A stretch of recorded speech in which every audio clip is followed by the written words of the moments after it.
Welcome back to The Explainer. Okay, I am so incredibly excited to share this one with you all because we're taking literally one of the oldest, most recognizable myths in human history, the Four Horsemen of the Apocalypse, and we're giving it a massive upgrade into this gritty, near-future sci-fi reality. We're looking at this fascinating breakdown that reimagines these ancient harbingers. They're no longer just mythological figures in the sky. Instead, they are modern, systemic global crises, born directly out of our hyper-connected, high-tech world. It's an absolutely brilliant character study, and it is going to completely change how you look at the challenges we're facing in the 2020s. Okay, let's dive into this cast of characters. We're going to start by setting the stage with the modern digital apocalypse. Then we'll meet our four reimagined horsemen, the infocalypse, cyber warfare, supply chain collapse, and existential dread. And finally, we'll wrap up by looking at the anthropogenic or human-made crises behind the whole shebang. Part 1. The Modern Digital Apocalypse and the Systemic Crises of the 2020s. So, right off the bat, you have to realize these modern horsemen, they aren't riding literal horses. We're talking about high-ranking corporate executioners and rogue AI entities draped in hyper-functional techwear. Moving fast into Part 2, Pestilence becomes the infocalypse, focusing on disinformation and glitchcore aesthetics. Think about traditional pestilence. It usually represents a biological disease riding a physical horse, right? But its modern equivalent? It's riding a humming server farm in some massive undisclosed location. The infopocalypse doesn't actually fight you physically. Instead, it infects your perception of reality itself. We're talking about the rapid spread of viral misinformation, AI-generated deepfakes, and heavily weaponized algorithms. It infects minds rather than bodies, and it's actively destroying our shared objective reality, basically fracturing society from the inside out. To visually capture this vibe, the source leans heavily into what's called glitchcore and aggressive minimalism. So forget standard spikes and leather, think more like a high-end digital cult leader. Their clothing is this stark matte white or iridescent chrome asymmetric trench coat made entirely of smart fabric. It actually shifts patterns or displays cascading lines of code when the light hits it just right. And the augmentations? You'll see neural ports glowing with this faint fiber optic light around the temples and the neck. It is a look completely driven by pure digital utility. And this brilliantly illustrates just how creepy this gets. Imagine a perfectly smooth, featureless mirrored visor or LED mask that just displays a shifting loop of deep fake human faces, or maybe a green loading icon. They never actually look directly at you, because behind that visor, they are rapidly processing billions of data streams in real time. It's this terrifying, faceless entity that perfectly embodies the overwhelming flood of digital noise we all face every single day. All right, on to Part 3, War as Cyber Warfare, or State-Sponsored Devastation. Classic war has always brought bloody, face-to-face battlefield combat. But modern war, it has shifted heavily toward these invisible digital front lines. Instead of a charging steed, this horseman rides a sleek, unmarked black laptop, or maybe an autonomous drone swarm. This is cold, calculated, state-sponsored devastation.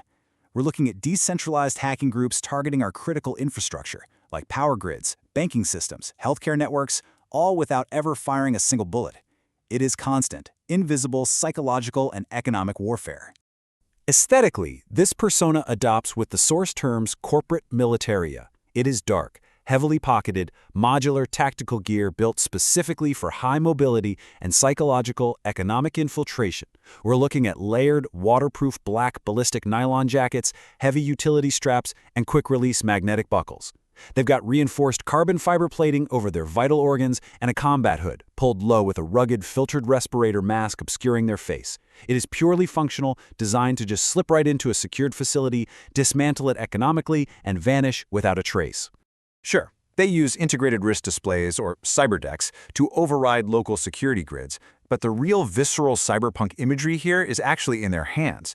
They have specialized cybernetic prosthetics that act as universal hardware interfaces, meaning they can literally bleed data straight out of server terminals using their own fingers. It is such a chillingly physical representation of what a digital attack looks like up close.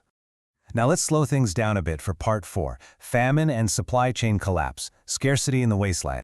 You know, classic famine was usually a localized tragedy, like a crop blight or a bad regional drought. But modern famine, it is a massive, global, interconnected, systemic failure. Its right isn't some starving beast. It's a colossal, stranded container ship blocking a major shipping canal. This totally represents the hyperfragility of our modern just-in-time supply chains, especially when you couple it with climate-driven extreme weather. If just one choke point fails or one rare earth mineral suddenly becomes scarce, it triggers a massive domino effect of global shortages. The resources might exist out there somewhere, but they become completely inaccessible to the people who actually need them. Visually, famine is described as scrapper industrial, or dustcore. Think of a traveler from that dry, exhausted world way outside the glowing megacities. They're wearing gear built entirely out of necessity and recycled industrial parts. We're talking distressed, dust-covered cargo canvas and oil-stained utility fabrics in these muted earth tones like ochre and charcoal. They wear heavy environmental boots meant for dead agricultural zones, and their gear is literally held together by visible heavy-duty repair welds and zip ties. It's a rough look for sure. Just listen to this visceral sensory detail, a mechanical respirator that whines quietly, filtering out toxic particulate matter from a dying atmosphere. This one single piece of hardware instantly grounds the incredibly abstract concept of global ecological and supply chain collapse into a gritty, heavy, physical reality. You can practically hear the sheer exhaustion in that quiet whine. Which brings us to a much quieter Part 5. Death as existential dread, the quiet absolute. Death obviously remains the final, inevitable outcome, but classic death was just a physical inevitability. Modern death, on the other hand, carries this profound psychological weight driven by systemic, existential anxiety. It's a scrolling, infinite smartphone feed in a dark room. It represents the quiet crisis of isolation, doom scrolling, and the looming existential threats of unaligned artificial general intelligence or ecological tipping points. It's that numbing, heavy feeling of a world moving way too fast for human biology to keep up with, which just leads to this widespread mental exhaustion.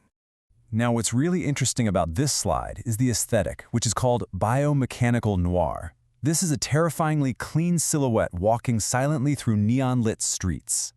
They wear an immaculately tailored suit or long coat made of Vantablack. You know, that material that is so dark it swallows all light entirely. There is no visible branding, no loose straps, no dust. It is completely clean, clinical, and silent.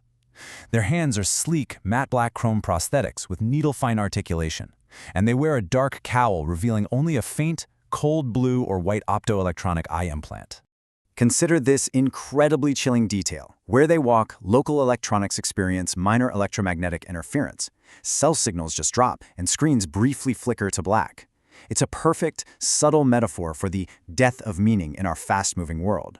Their mere presence literally creates a void, disconnecting us from the very networks that define our modern existence.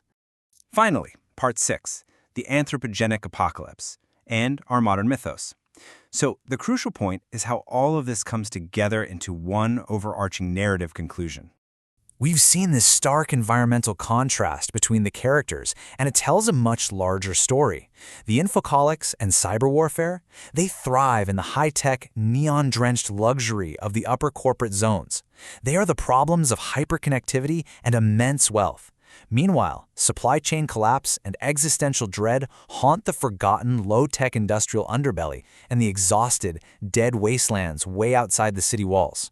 It is a complete, systemic ecosystem of crisis spanning from the digital heavens all the way down to the physical dirt. And that brings us to the big twist of this explainer.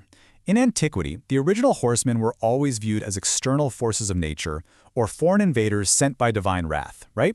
But these modern versions are anthropogenic, meaning they are outcomes originating in human activity rather than external forces of nature.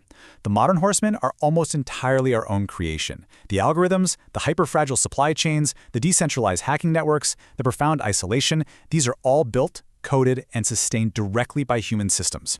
Which leaves us with this final, incredibly provocative thought to chew on. If we built, coded, and sustained these modern systemic crises, if these harbingers of the digital apocalypse are entirely anthropogenic, can we also program our way out of the apocalypse? I really hope this explainer helps you reevaluate your own daily relationship with these high-tech systems. Because hey, we built the wasteland, which means we might just have the tools to rebuild it into something so much better. Thanks for exploring this fascinating concept with me, and I'll catch you in the next one.